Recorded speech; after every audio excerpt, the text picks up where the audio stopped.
উপোস করলে যদি ভগবান খুশি হতেন, তাহলে এই পৃথিবীতে বহুদিন খালি পেটে অভুক্ত থাকা ভিখারীরা সব থেকে ভাগ্যবান হতো। উপবাস অন্যের নয়, বিচার ধারার করুন। নিজের চোখে সঠিক হওয়া প্রয়োজন। মানুষ তো ভগবানের ওপরেও সন্তুষ্ট নয়।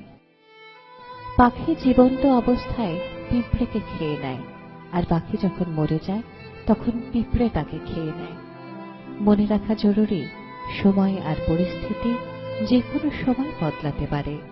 কখনো কাউকে অপমান করা উচিত নয়, কখনো কাউকে কমজোর ভাবা উচিত নয়।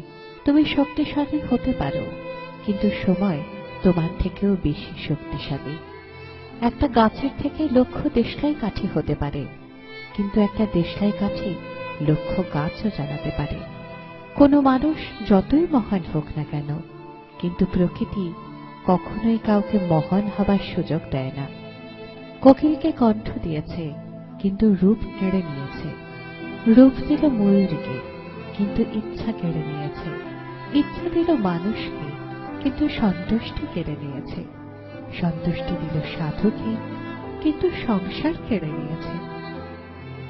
কখনোই নিজের উপর অহংকার করো না, তুমি তো সাধারণ মানুষ।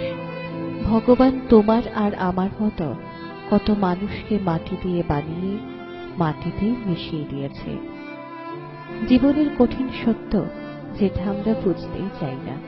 মানুষ পৃথিবীতে তিনটে জিনিসের জন্য পরিশ্রম করে: নিজের নাম খ্যাত হোক, নিজের পরিধেয় বস্ত্র সুন্দর হোক, নিজের বাসস্থান সুন্দর হোক। কিন্তু মানুষ মারা যাবার পর ভগবান তার এই তিনটে জিনিসই সর্বপ্রথম বদল করে দেয়। তা হল নাম, যা হয়ে যায় স্বর্গীয়; বস্ত্র, সাদা থান বা কফন; বাসস্থান, শ্মশান। শেষ করার আগে সুন্দর কয়েকটি লাইন শুধু তোমাদের জন্য।